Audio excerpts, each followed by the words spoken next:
Beautiful, beautiful water. Look at this. This is beautiful. I get to see beautiful countryside, beautiful places whenever I go live, and I'm traveling all over the countryside to see beautiful water, beautiful places, and I love it. So here we are, Daniel the Adjuster. We are on episode 22 of Day in the Life of an Adjuster. And yeah, it's a beautiful day, 52 here in Raleigh, North Carolina. Gorgeous weather, can't complain. Hey, welcome. We are, it's probably DV8, right? DV8, are you there? Seems like he's always the first one in. Anyways, yeah, so it was a good day. I'm back in Greensboro again. Another hour and a half drive in the morning to get to this area, but you know, it's great bread and butter, lots of work, lots of work here, so can't complain. It's a beautiful day, and we are happy. So I hope you guys are doing okay. It is, what is it, Wednesday today? I think it is. Well, it is Wednesday. Okay. Wednesday.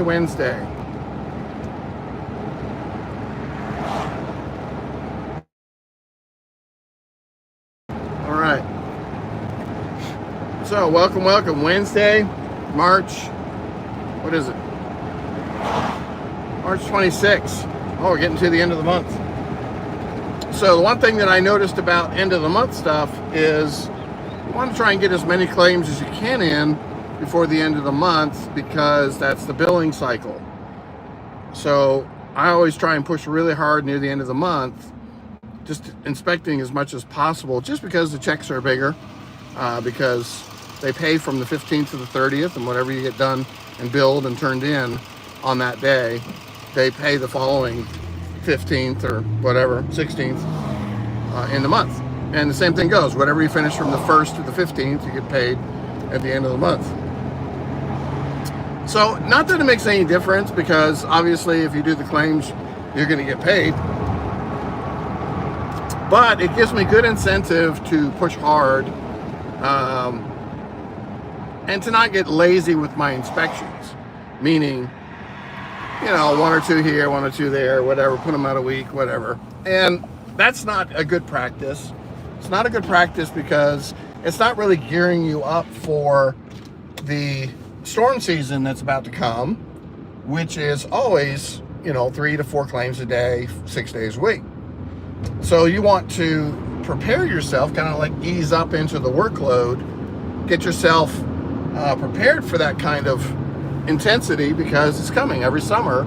It's the same intensity, so you don't want to go slocking around in the spring and then all of a sudden when summer hits and a big storm happens and all of a sudden you got to slam into 25 to 30 claims a week. You're not going to be ready for it. It's going to hit you by a really big surprise, and it's going to be really hard for you to kind of ramp up. It'll probably take you a week or so to get used to it, but you'll kill yourself in the first week because you're not ready for it. So I tend to try to push myself when it's slow, and you know, ramp up to 3 or 4 claims in a day, maybe take one day off if I don't have enough claims to do them all, you know, like 3 or 4 claims every day. So that just prepares me for the storm season to come, especially in the spring, because we are going to have hailstorms irregardless somewhere. I mean, I've been already asked to go to several places already, and it's not with the carriers I want to go with, so I refuse them. Some guys are like, you know, why are you turning down work? And I'm like, well, you know, I've been in the business long enough to know that you can start to ask for work with specific carriers, and they respect you for that. It's not like you're being a snob or anything and saying I don't want to do the work. It's just that when you get to a point where you you've worked for several carriers, you kind of know what it's all about. You like working for those carriers because they treat the insured right, and the claims are self-explanatory. There's not any of these big surprises. Maybe even they use the good platform, the good software. You'll find those carriers you just like working for. So turning down an appointment for a catastrophe event for somebody else with a new system, a carrier that I haven't worked for, all their different requirements, how they fix things, what they approve, what they don't approve, blah, blah, blah. It's not the time to learn it on a catastrophe. I mean, you can do it, but it adds an enormous amount of stress because guaranteed every claim you turn in is going to be wrong, because that's not how the carrier does it. I mean, every carrier is that much different. And it will frustrate you if you go out and on a catastrophe event and you inspect 5 claims, turn them all in, and all 5 of them are wrong. And you got some major corrections to do on those before you start your next day trying to knock out 5. So it's always best to kind of know what the carrier wants, maybe even have a sample estimate sent to you before the deployment, or have worked for those insurance companies before you deploy to a CAT event with them, because it's going to be really stressful working for a brand new carrier. Now, for new adjusters, hey, you can't help that. You're looking to just get in. So it's going to be stressful. Just know that your first deployment is going to be a nightmare, but it's a great learning experience. And that's just part of, everybody had to do it, everybody learned it, and we just mark it up as, wow, that was a mess, and hopefully I get a better one next time. So that's how it works. So I hope you guys are doing okay. Where are you watching from? Are you in the East Coast, the West Coast, or the Midwest? You can tell me in the comments where you're writing from, or you can put your state. I'd love to know where you guys are listening from. And yeah, just finished up a couple hail claims, smaller houses, which there's nothing wrong with that. But I had a very large garage, like, what was it, 30 by 20? Something like that, with a metal roof, a really cheap metal roof product. Well, not really cheap, because it was actually 20 gauge, or 22 gauge, which is actually really good stuff. But it was hammered by hail. So we're going to buy that metal.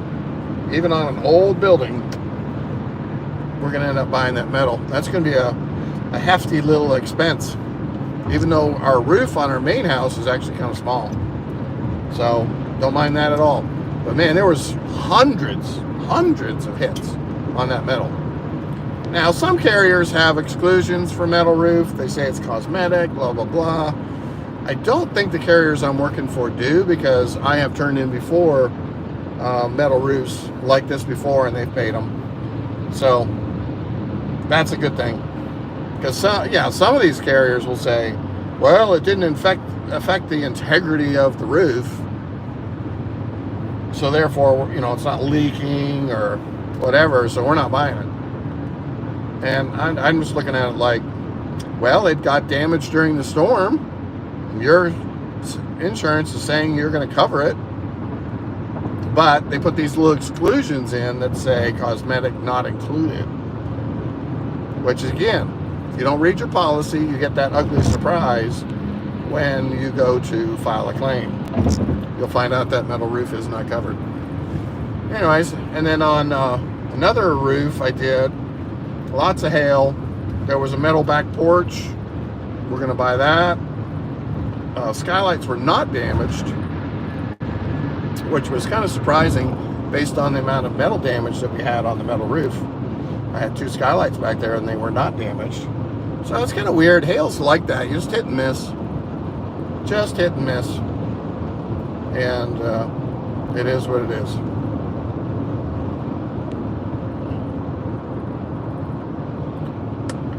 Alrighty, so you guys got any questions? Let me know in the chat.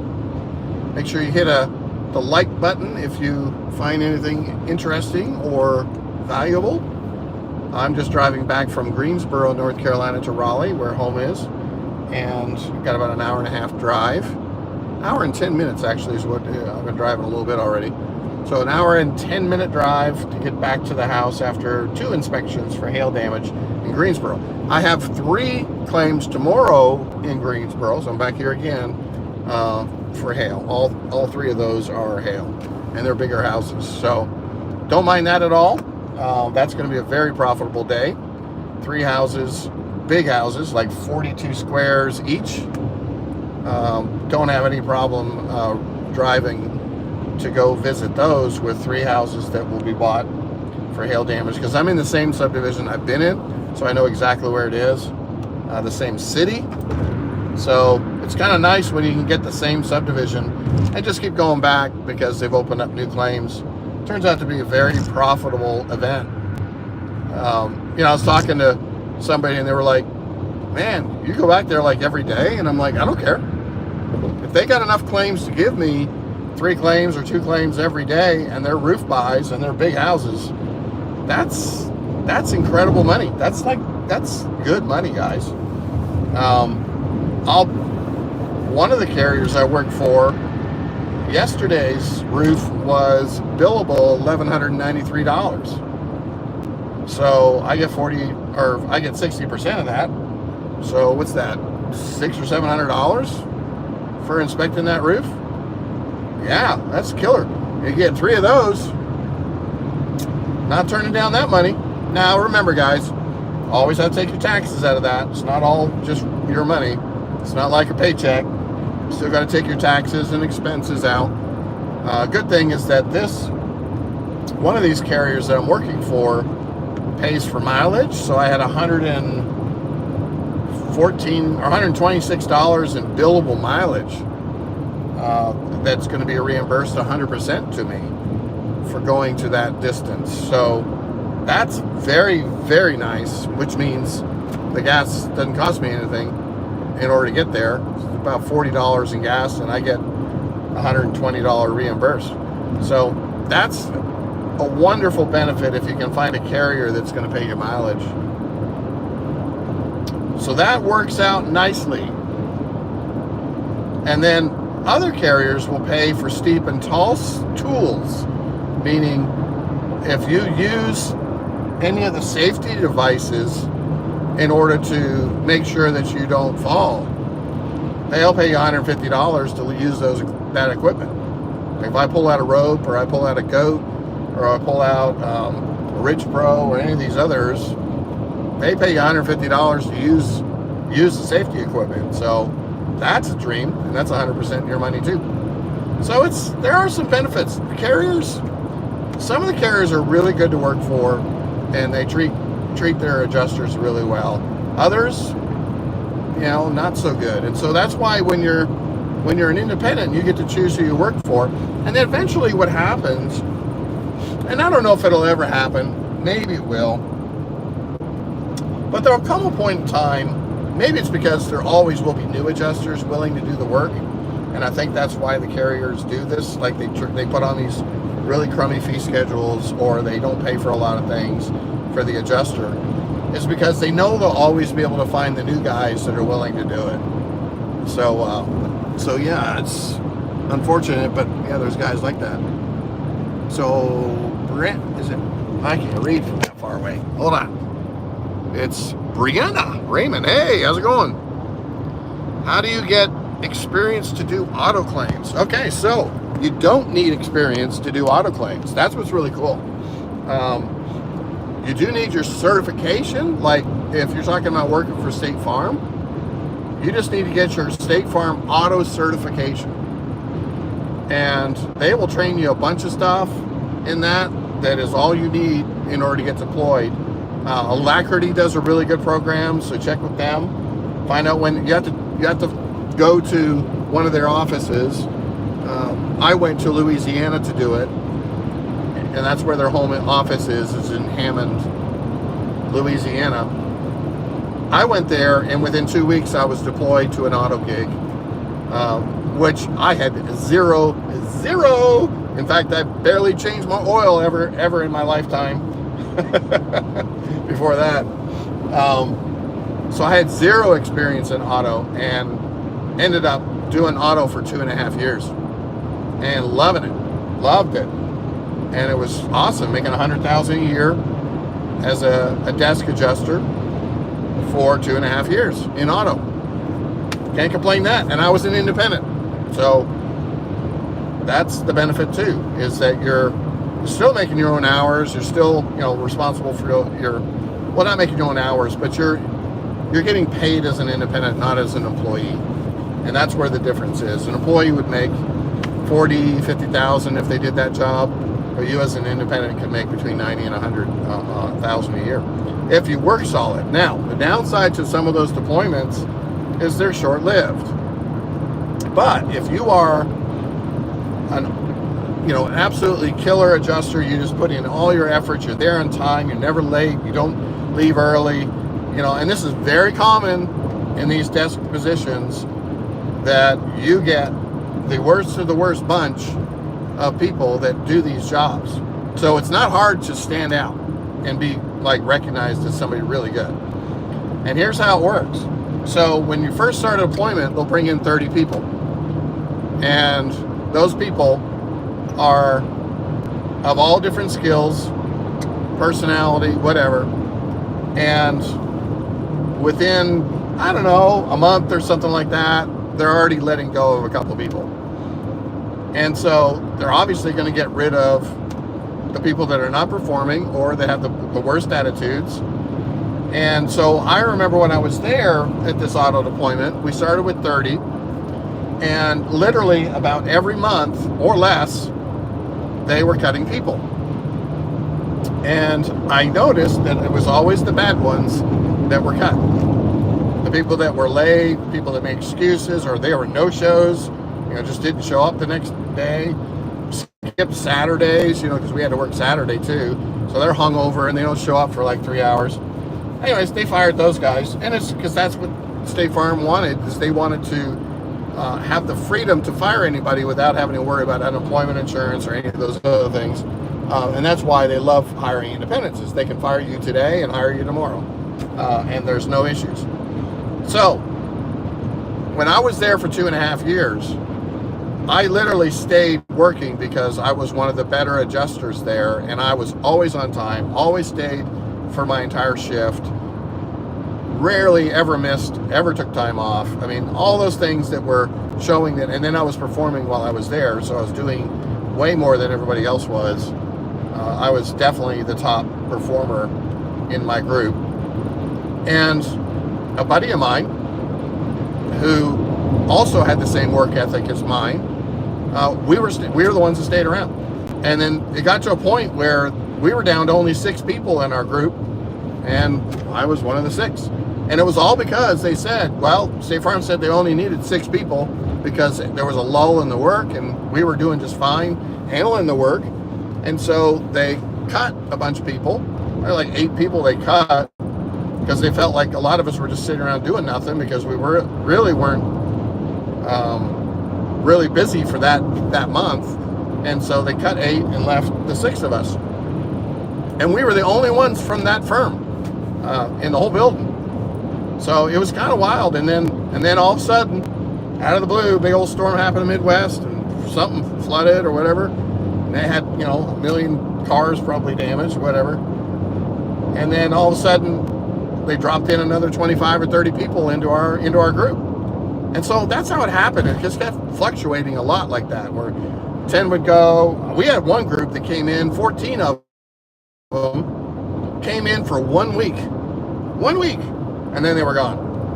I was like, what happened there? And they just said they thought it was going to be a big event. They brought in a bunch of people to be ready for it. It turned out to be nothing. They laid them off. So that's, the desk adjusting positions are like that if you're an independent, as you can be fired and hired in a heartbeat. It's kind of hard because, you're making these sacrifices like renting a place, making arrangements wherever you've moved to, these temporary situations, you're renting weekly or maybe even monthly. You get laid off, well, you're in a heap of trouble because you just had to pay for a whole month's worth of rent and you don't have any work. So a lot of these guys will sublet the stuff, whatever they're staying at or whatever. So it's definitely an inconvenience, and that's just part of the job. But there's lots of stuff like Airbnb now is totally amazing. So you can go to these jobs and say, hey, I want a monthly lease or a weekly lease or whatever, and you can find a one room, like a room, not like a whole place, but a room add-on, pretty cheap, and be able to go into these places just fine, and then end in a week, if you got cut. So that's definitely there's disadvantages to being the independent. There's advantages to being the independent. But yeah, you can find tons of work in auto, no doubt, and with zero experience. So I hope you guys are doing well. This is a Wednesday, call it a hump day. It is a beautiful sunny day where it's almost 60 degrees in North Carolina. And we are driving back from 2 hail claims that I visited this morning because of hail damage. You guys have any questions that I can answer for you? Anything to do with the insurance, adjusters, to do with an insurance claim that maybe you put on your house, about an inspection you had on your house, about how to get into this business, how much money you can make, what kind of training you need. Do you need a high school education? Do you need a college education? There's lots of questions that people could be wondering about in this type of business, but it's a very, very profitable business, and it's very freeing. And so that's why I have a channel, Daniel the Adjuster, just there to teach people how to do this for a living, because there's so much freedom in it, and it's a whole lot better life than you could ever imagine being an employee for somebody else. So I have been self-employed for 35 years. I hate working for people. I don't ever want to be an employee ever again in my life. That doesn't fit my personality. I'm not a good employee. I'm a good boss. I'm not a good employee. So yeah, so if you are that type of person where you like making your own rules, your own schedule, your own time, your own money, you like working hard, the harder you work, the more you make, then this is the perfect job for you, because having somebody dictate what I'm going to make just because I brown nose with them or get on their good side or whatever, that's not the type of person I am. I like to do my work and be rewarded handsomely for it, and that's just who I am. That's who I like. Alrighty. So coming through Greensboro, are we coming through Death Valley? I think we are. Coming up to Death Valley. This is a windy road where in North Carolina they had the most deaths on one stretch of highway several years in a row. It was known as Death Valley, and it's not a valley. It's just a bad curve with lots of merging traffic, and it creates some very dangerous driving conditions, along with countless trucks. 1, 2, 3, 4, 5, 6, 7, 8, 9, 10, 11, 12, 13, 14. I mean, just endless trucks. Every third vehicle is a semi-truck. So there's just a lot of traffic, a lot of big traffic on this road. I guess it's a thoroughfare as they running through from Raleigh to wherever they're going. And it's 40, I guess it's Highway 40 or US 40, Interstate 40. So you get a lot of interstate travel that way. So that's why there's probably so many trucks. And you see all the shipping containers also. So obviously coming all the way from the coast, delivering their product and driving westward to wherever it has to go. So how are you guys doing today? Let me know where you're listening from if you have any questions. Daniel the Adjuster here. Got a YouTube channel, Daniel the Adjuster. Here to teach people how to become an insurance adjuster and make a great living. I am an independent adjuster, which means I work for many different insurance companies. I don't work as an employee for any of those. Hey Thomas, welcome. Love the channel. Oh good, awesome. Get my first deployment because of your listening in from Atlanta, Georgia. Oh great. I got your first deployment. Oh, that's so awesome. So where are you heading to? What are you going to be doing? Atlanta, Georgia. You might be doing State Farm then. You probably got a State Farm gig because they got a huge office in Atlanta.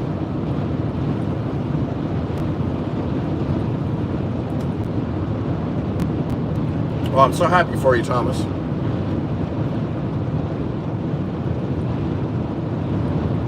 Yeah, the first gig is totally awesome. I love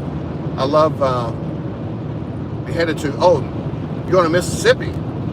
Okay, so what are you going to do over there? Is it hail? Because I know there's a ton of hail going on.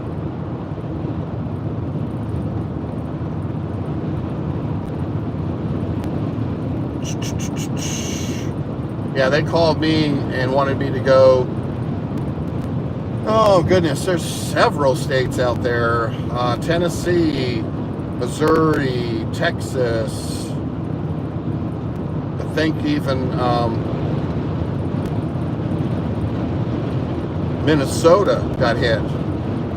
Yeah, so okay, supporting a Renfro on some storm damage. Okay, very good.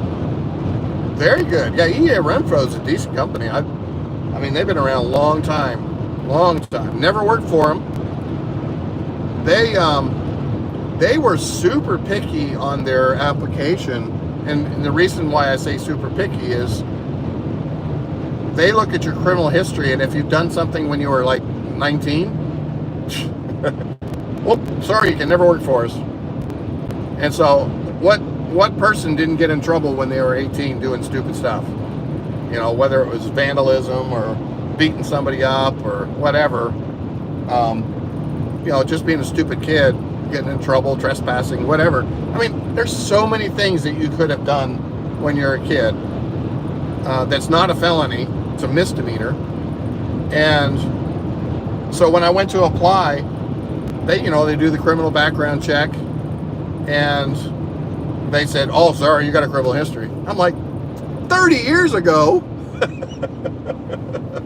I mean, come on. And this was like 10 years ago when I applied. And they said, no, we don't hire criminals. And I was like, that is so cruel. I was like, I can't believe you have such a high standard that you're not going to hire anybody even with a misdemeanor when they were 19. So silly. So licensing pending. Albert, welcome. Licenses pending in Atlanta, Georgia. Who's hiring newly licensed public adjusters? Oh, public can't help you with public. Public is a whole different ballgame, my friend. That's the dirty side. No, I'm just kidding. So public adjusters typically will go out on their own. That's typically what I see is they start their own business. You could probably solicit some other public adjusters in the area, call them up and say, hey, do you take trainees or do you take ride-alongs or whatever, and you can kind of learn from them. But I don't know, honestly, I don't know of anybody advertising for public adjusters because that's just not normally done. Normally, they hire within, look on Indeed, .com. That's a job service. They may be posting jobs for public adjusters there. But typically, the public adjuster is going to go out on his own, and he's going to solicit the insureds just going down the street when a storm event happens. Take your business cards. If you hit a hailstorm, say, hey, I'm a public adjuster. I'm here to represent you. And lie to the insured like they always do and say, oh, the insurance company's here to rip you off. You'll never get a fair shake, blah, blah, blah. and then somebody will hire you. Sorry, Albert, it's the real life. It's real life. Public adjusters, unfortunately, have a history of lying to the insured and saying all these falsehoods, which are the insurance company does not want to take care of your claim, which is totally false. That's not true at all. In fact, what they want to do is make sure they can get right to the line of where they can be and stay as close as they can to it. It's not that they're trying to get out of paying it, they just don't want to pay 1 penny more. They don't want to pay 1 penny more than they have to in order to make you happy. If you're happy, they're happy. If you're not happy, they're going to raise their price just a little bit, make sure you're happy. Other insurance companies, which is why I work for the ones that I do, are very generous and take care of the insured way more than they should. And I like that. I like working for insurance companies like that. For instance, Universal North America. I get onto a roof that has a 20-year 3-tab shingle, and it's got 1 damaged shingle from bent wind damage. Universal North America is going to buy that whole roof. 1 shingle. Now, should they? No, they shouldn't, because there's certain standards that say, and this is with every insurance company, there has to be a certain amount of damage on that roof before they would justify buying the whole slope. And if the back slope isn't damaged at all, why are they buying it? They don't have to.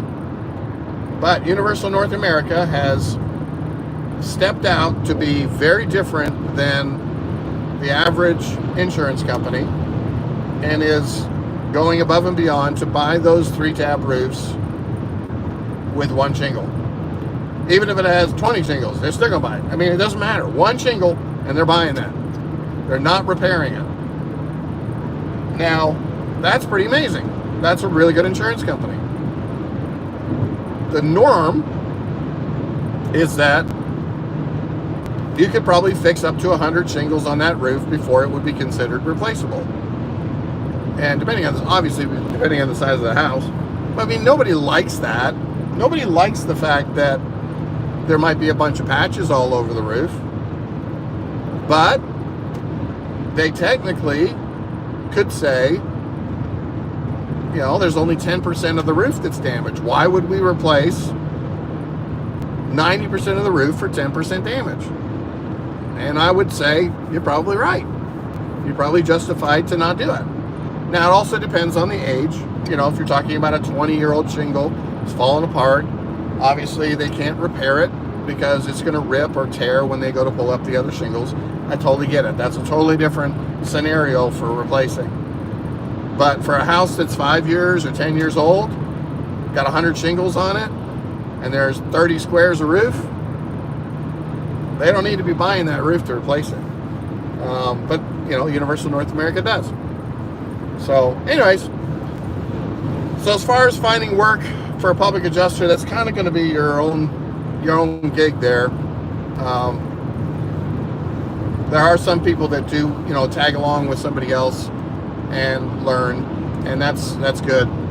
But it's definitely something where you would want to be self-employed, start your own business, your own public adjusting firm. All right, anybody else any questions out there? Welcome. I'm Daniel the Adjuster. I am heading back from Greensboro again for hail claims. We got a pretty big hail event. It seems to be happening over and over again. Not over and over again, but the claims are coming in now more and more regularly because the roofers are now getting out into these subdivisions and they're finding the damage, and they're also starting to repair some of the roofs. So as they repair a roof, then the nosy neighbors come over and find out that they have hail damage on their roof, and so they turn in a claim too. And so it starts to increase the volume of claims that we will see in our queue. So I've been started out where I was only 1 day in Greensboro last week, And now this week I'm 3 days in Greensboro. So definitely picking up, and I'm excited about it because there's some big houses and big estimates that I'm writing, because there's lots of external damages too. Siding and fascia, all the gutters, almost every gutter on the house is getting hit. Screens, downspouts. Yeah, so it's starting to make the estimates $25,000, $20,000 to $25,000 estimates, which pay really, really well when it comes around to a fee schedule. So I am thrilled to be getting 2 or 3 of those a day. That is very nice. And it happens to be in a subdivision that is big houses, 45 square houses. That's a big roof. And there's a whole bunch of them. So getting lots of really big roofs too, which is very nice for a big estimate. So, do you guys have any questions for a midweek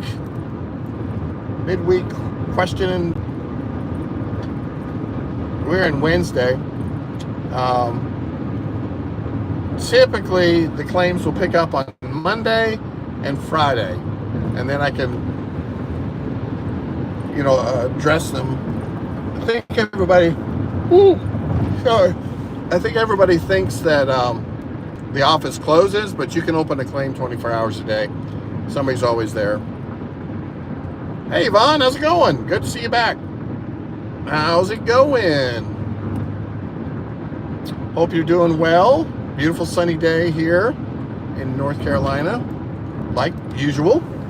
North Carolina has some of the best weather, guys. Just want to let you all know that, rub it in. They don't call it Carolina Blue for no reason. Good, I'm glad you're doing good. Yeah, so something new with me is I'm doing a water fast, and I'm on day 2. I plan on doing it 5 days, and that's just like you think, only water. Now, I am allowed to drink coffee, but I can't have anything in it, so that's still water, just flavored water. And I'm allowed to have tea, obviously not sugar, but feel really good. I mean, I woke up, my stomach's grumbling, so I'm on day 2. Let's see, I started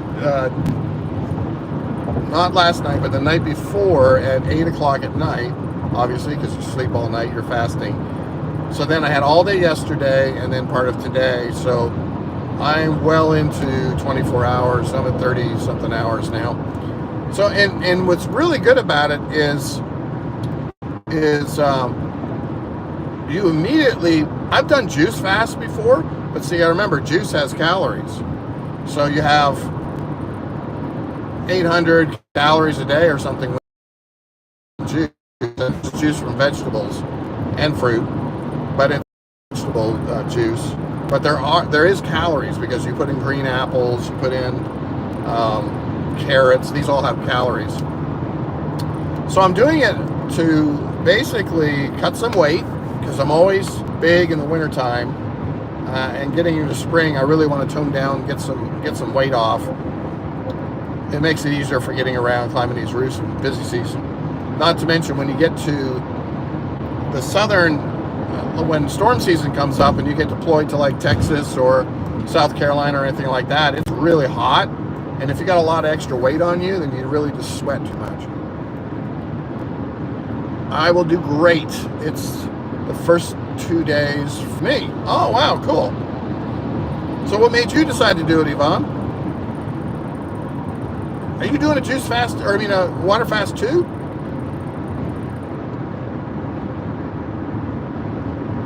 That would be really weird. Yeah, anyway, so I have lots of energy, so I feel like me with more energy is crazy. I already have tons of energy, so with me with more energy is kind of crazy. I'm not hungry, so I get a kind of a grumbly tummy. That's the thing. So let's see, you did water first. Or you did a water fast last month for my cancer treatment. Oh, wow, I didn't know you had cancer. Well, very good. Yeah, I've heard some amazing things for healing properties for cancer. I've heard that, Yvonne. You're right. I mean, I'm so sorry to hear you have cancer. I hope the best to you. But yeah, it's amazing the health benefits of fasting. People don't realize the ability your body has after you stop clogging it with the processed foods, the greasy foods, the high cholesterol foods. You get rid of all that, and then all of a sudden your body can start healing itself. It starts with the gut, meaning now that you stopped eating food, your body is now flushing out your gut. Then it's going to start attacking some of the bad cells in your stomach and start healing those. Oh, it helped a lot. Oh, wow. Oh, that's so great. I'm so good to hear. Kicking its butt. Yeah. That's what I'm saying. You got to have a good attitude, guys. Attitude is everything when you're sick too. If you or if you're defeated and you just give up, then your body's going to give up too. Which Yvonne sounds like you are. You're going to do great. That's mental stability and mental attitude is so important about anything about health. Same thing like, hey, listen, am I hungry? Would I like to eat? Absolutely. But my mental capacity, knowing the benefits of this, far outweigh my need to eat. Okay? Because I did a juice fast for 30 days a couple years back, and I lost 30 pounds. And that was doing juice. Okay? So just cutting everything down to like 600, 800 calories a day, and I lost 30 pounds. I had a lot of weight to lose. So it was very beneficial to me, and I loved it, and I would do it again in a heartbeat. Well, this time I was watching a doctor on YouTube, and he talked about a water fast, and I never thought about doing the water fast. And then he talked about the extreme benefits of doing that compared to a juice fast, which is something that I never even really thought about. But then I realized, wow, yeah, this could be really, really like 10 times as beneficial. Because number one, your body needs fuel, okay? So if you keep feeding it, then you're giving your body all the fuel it needs. So if you're filling it with carbs, you're filling it with protein, you're filling it with sugar, all the energy level it needs, it doesn't need to do anything with your body to change anything because you're constantly feeding it. So here's the thing, you stop feeding it, well, the body's not stupid. It's sitting there going, well, where's the food source? And, you know, the brain's sitting there saying, well, it's not coming down his throat. Well, dude, we're not going to die here. Let's find some fuel somewhere else. We got a body to, you know, everybody talks, it's totally amazing. Everybody says, well, you're going to lose your muscle. And well, this guy totally laid it down and just said, do you realize the amount of energy that it takes to break down a pound of muscle? Okay, which is absolutely insanity for energy level.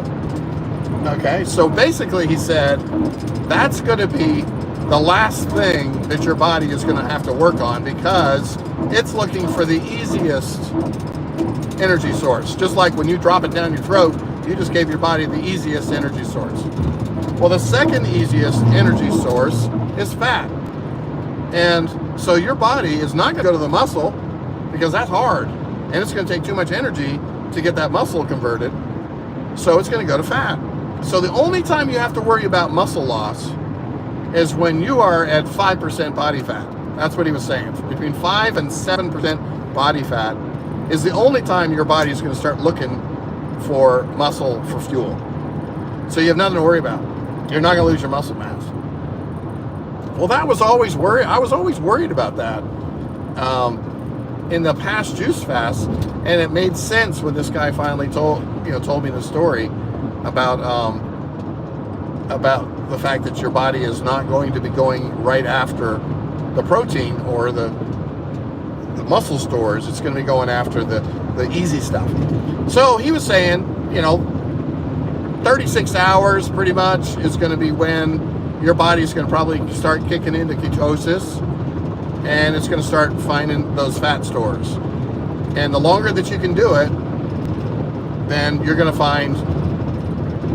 start melting some serious poundage, because that body wants energy.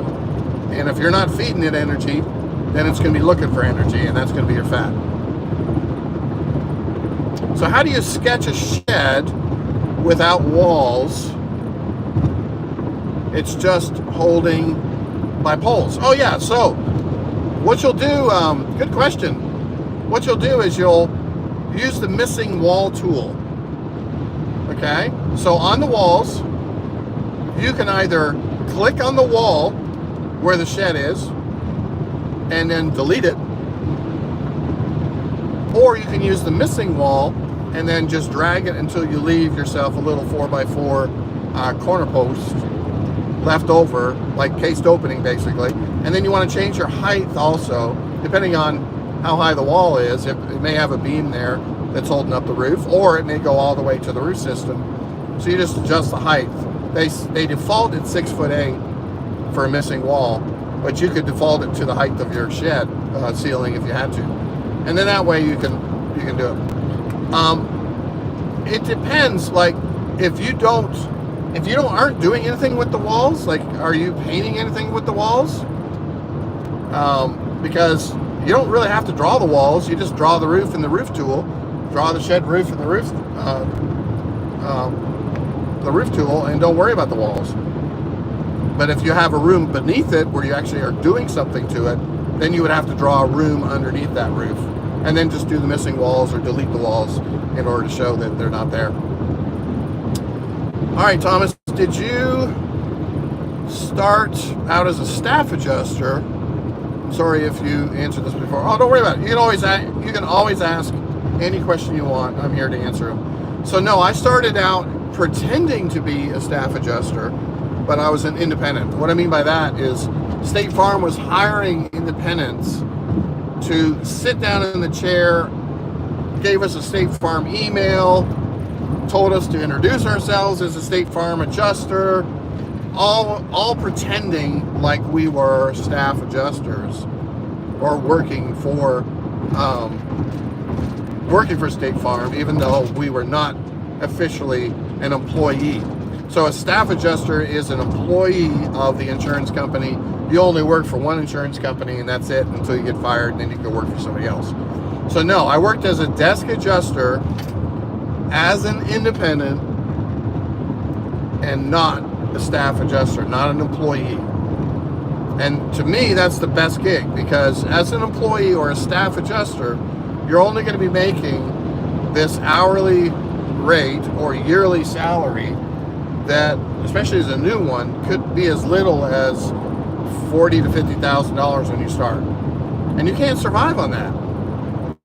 So that's just not acceptable to be doing the same work that, not exactly the same work, but pretty much close to the same work that an independent's doing and making $100,000. So yeah.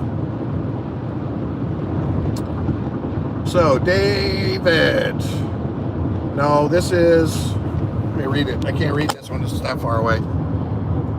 All right.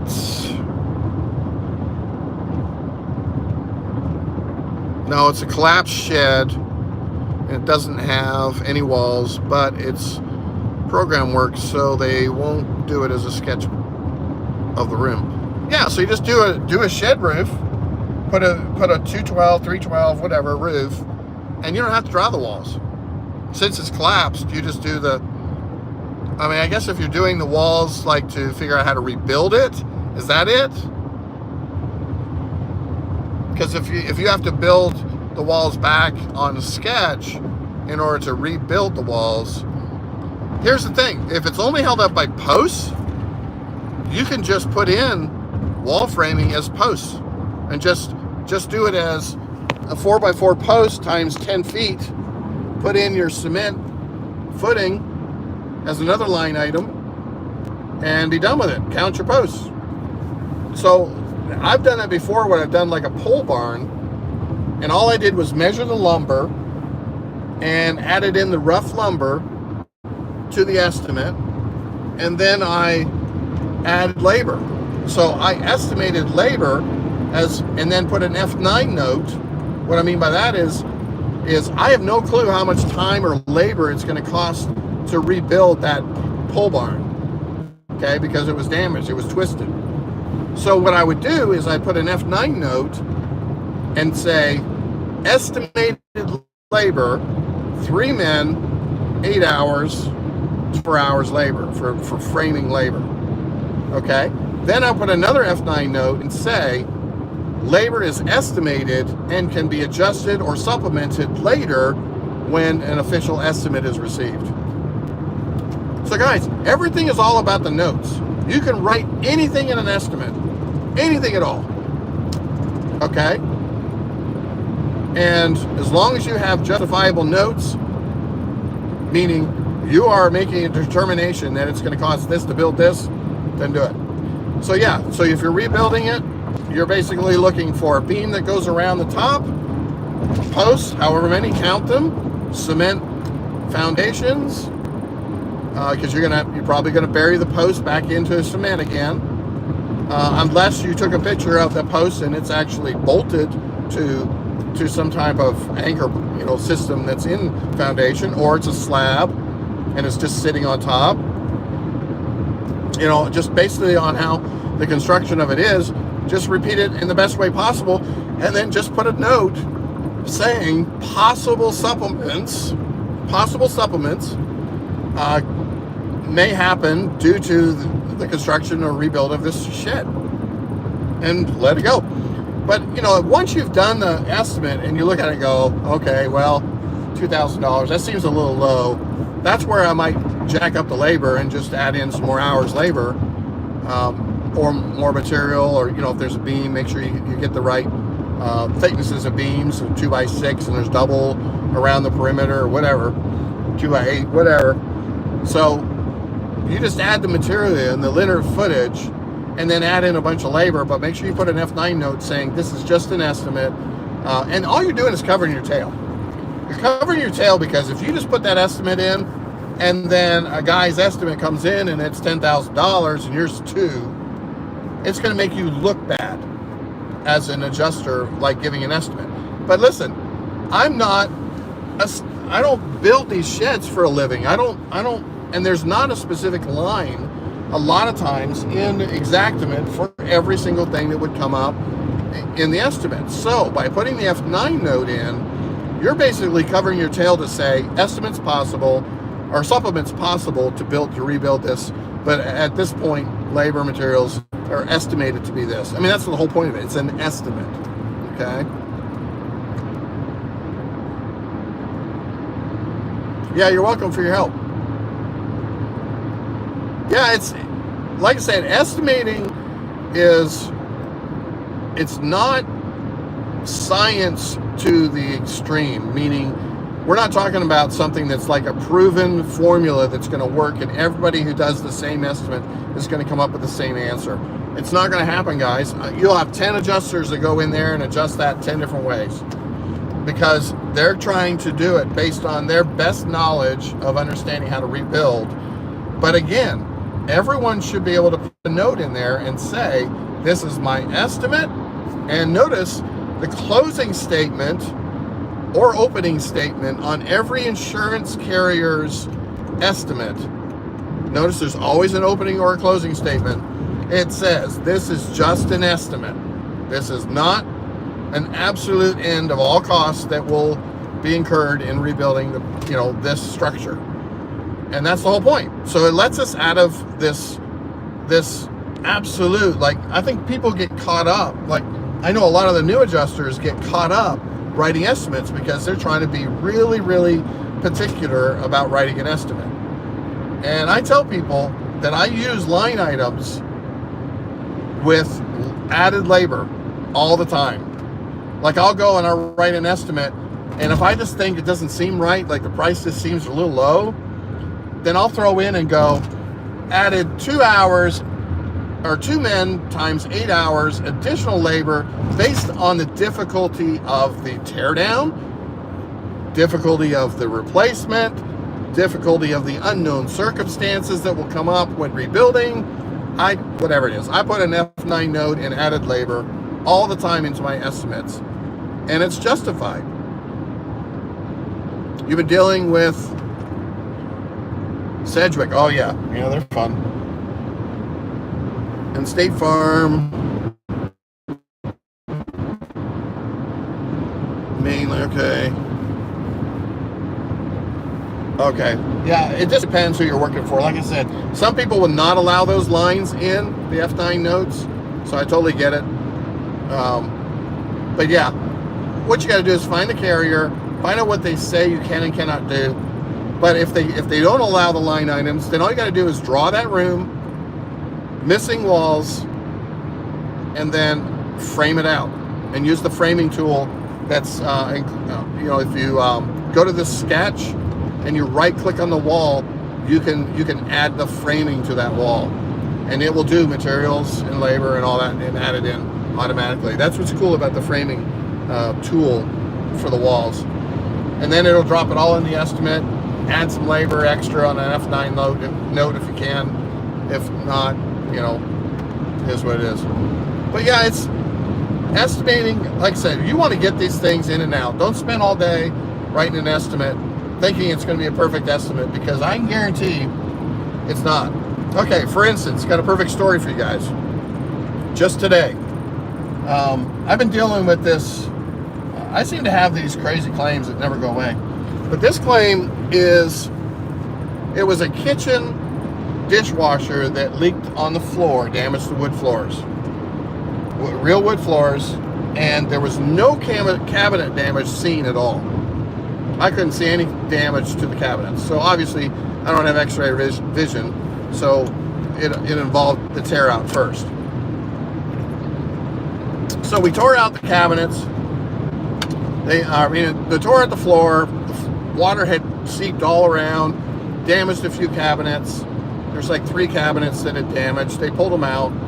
Well, in the process of pulling out the cabinets, they broke the granite countertop. Stupid people. I get irritated with that. That you can't tear apart a cabinet down and not put all the pressure going up. They're putting a crowbar in and they're broken. Anyway, so stupid. Anyway, so I get a reinspection. I go back out. I see 3 cabinets damaged. The flooring, no big deal. And now I've got to redo all the countertops. $10,000, $12,000 in granite countertops, because there was a desk, there was bar tops. I mean, it was a lot of countertops. So I was pretty frustrated with the remediation company. And I even put that in my notes, saying that they were probably careless trying to pull that off, because it wasn't that hard. Anyways, so this particular carrier requires us to use the ITEL for the cabinets. ITEL is used to be called Renovar, and they got rebranded, and ITEL took it over. Anyways, ITEL's the biggest ripoff for cabinet repair. This creation of the world. I get 6 feet of toe kick, and it costs $2,500 as an estimate. Just stupid. It's prefab toe kick, and they charge $2,500. So this is the type of estimates we get. We get one cabinet be $6,000. I mean, it's just why any insurance company wants to use this. I can't possibly imagine. So anyway, so they come in, 3 cabinets, and they say $12,000, something like that, for the cabinets, $14,000 for the cabinets, something like that, because they've got to refinish all the cabinets now to match. And I'm thinking, hold on a second. Number one, we got all the face frames from the prior cabinets. They were not damaged. We've got all the doors, and we got all the drawers. all we're doing is building 3 boxes, and we're attaching face frames to the front of them. And then, yes, we'll probably have to refinish all the faces and the doors, which I get. You know, I mean, I was a cabinet guy, I know. So I justified it. I said, okay, fine, $12,000, $14,000 to do the repair. So today, I get this email from the desk adjuster and says, the contractor says that ITEL cannot repair the cabinets, and so all new cabinets are needed. $45,000. I'm like, so the desk adjuster is telling me to review this estimate and see if it's justified. And I'm like, what do I have anything to do with this? I mean, ITEL, desk adjuster should call ITEL with the estimate and verify, number one, whether they can fix the cabinets or not. It had nothing to do with me. And number two, you should never believe a word that the contractor says, because he's out there trying to make an absolute fortune on new cabinets and the labor. So now I've got to go home and have that conversation with the desk adjuster and say, have you called ITEL to verify? Like any smart person would do this. Not just believe some contractor because he sends you in a $45,000 estimate that you're just going to pay it. I mean, it's the stupidest thing in the world. So I run into these things that the desk adjusters just don't think. They don't have any concept of understanding. Number one, because 90% of those desk adjusters have never been contractors, have never been on a roof, and have no idea about construction practices at all. So that's a problem, a huge problem. And we're leaving them to be the authority in these scenarios and justify spending the insurance company's money. And you got to remember, if this is done like 50 times a year, where these idiots are just paying these $45,000 estimates, well, who's going to pay for all that? It's premiums. You know, the insurance company's not paying for it. They're raising the premiums of everybody out there so that they can justify paying for all this stupid stuff that people are buying.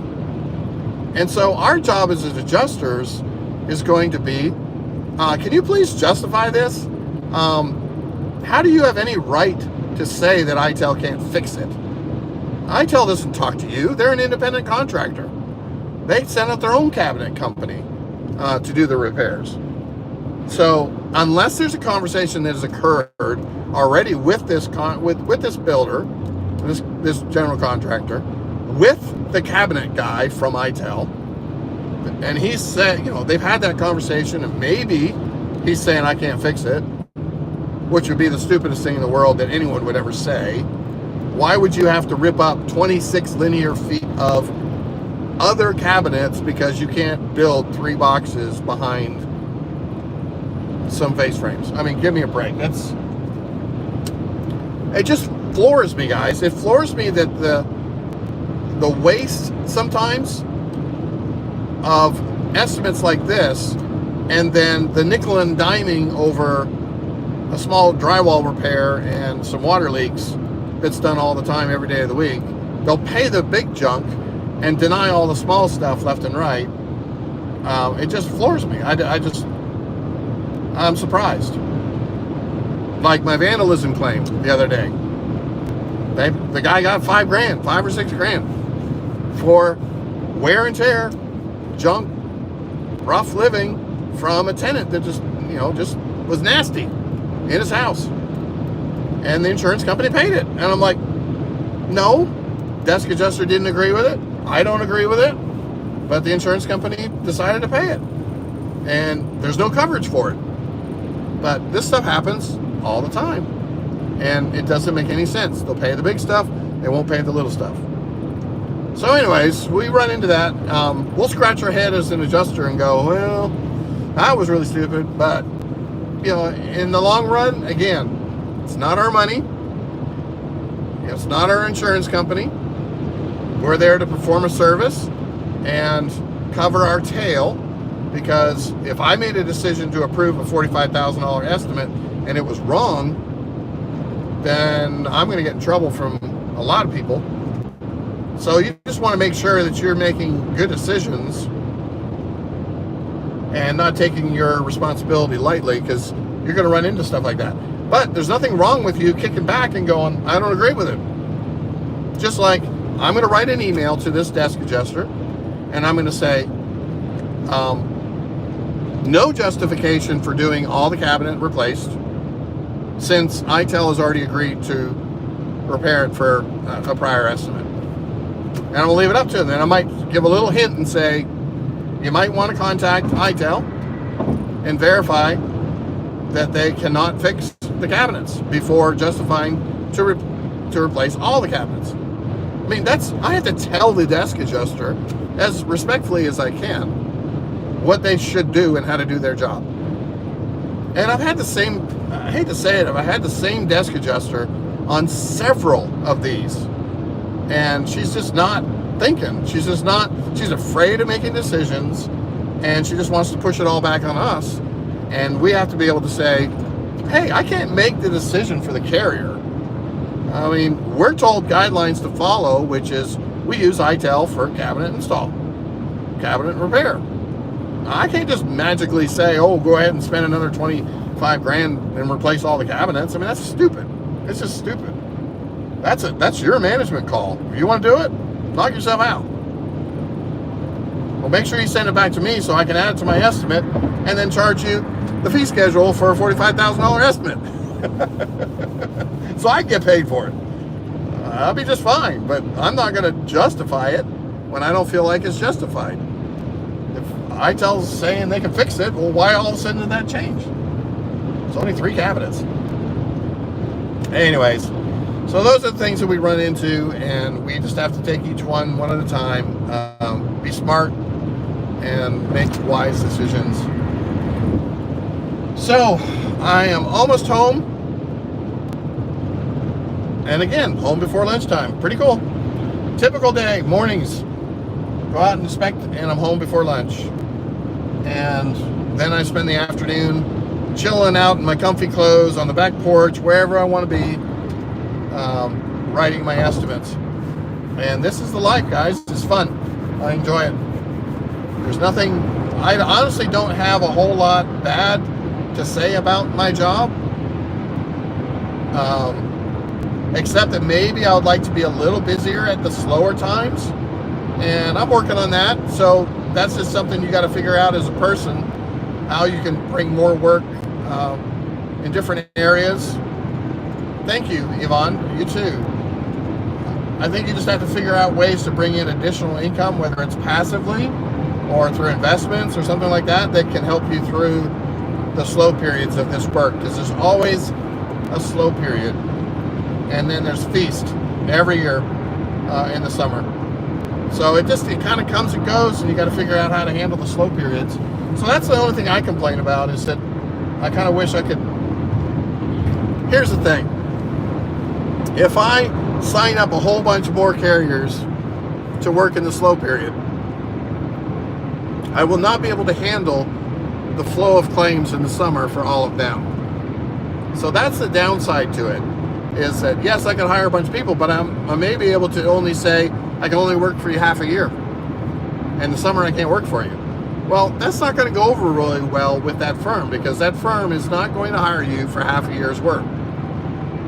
And so there's my dilemma. So everybody says, why don't you go get some more work, get on some more adjuster firms. Well, if I do that, then I won't be able to handle their work in the summer.